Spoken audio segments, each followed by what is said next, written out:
लेकिन कांग्रेस को इससे भी पीड़ा है। और मैं तो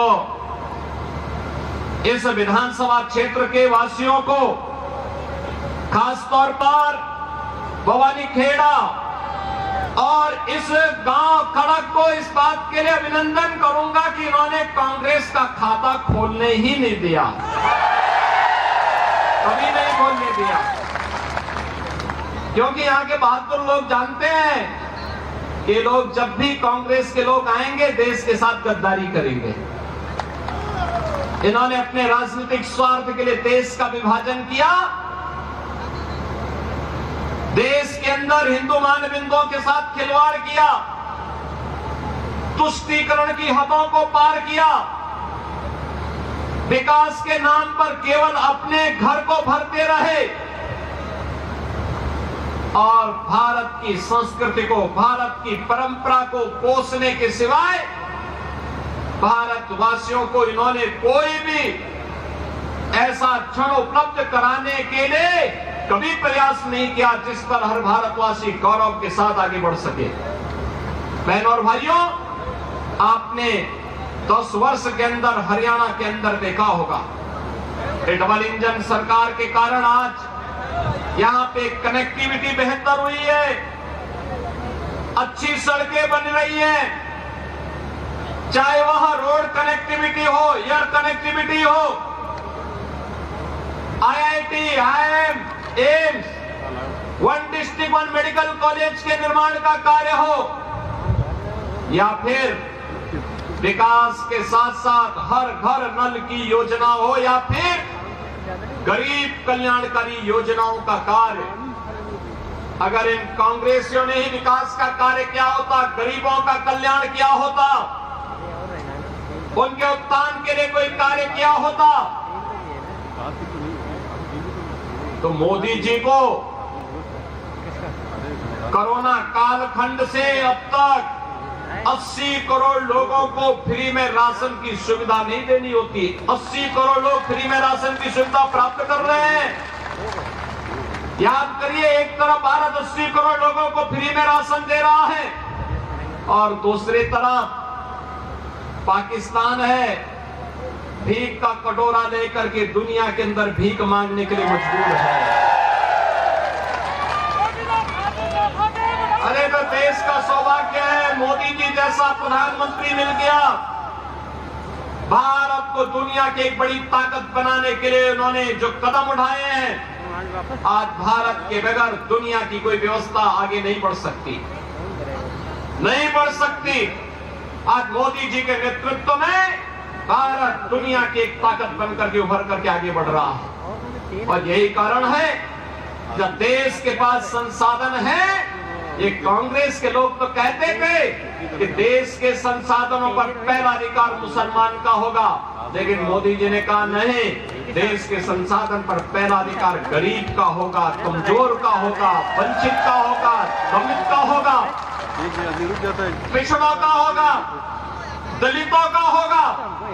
समाज के प्रत्येक तबके को विकास की योजना का लाभ दिया जाएगा और 80 करोड़ लोगों को फ्री में राशन, 60 करोड़ लोगों को 5 लाख रुपए की आयुष्मान भारत की सुविधा, 12 करोड़ किसानों को किसान सम्मान निधि, 12 करोड़ गरीबों के घर में शौचालय, 10 करोड़ गरीबों के घर में उज्ज्वला योजना के कनेक्शन और 4 करोड़ गरीबों के घर बनकर के तैयार हो गए हैं। उन गरीबों को उपलब्ध करवाया है। और कहीं भी मोदी जी ने ये नहीं कहा कि ये मैंने किया, उन्होंने तो कहा कि त्वदीयं वस्तु गोविंद तुभ्यमेव समर्पये। जनता जनार्दन, आपने मुझे चुन करके भेजा है, ये आपको समर्पित है। ये भाव था।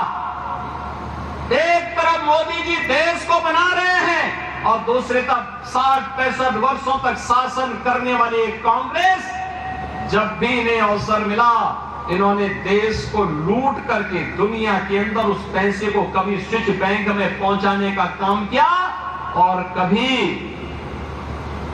कहीं और जगह पहुंचाने का काम किया।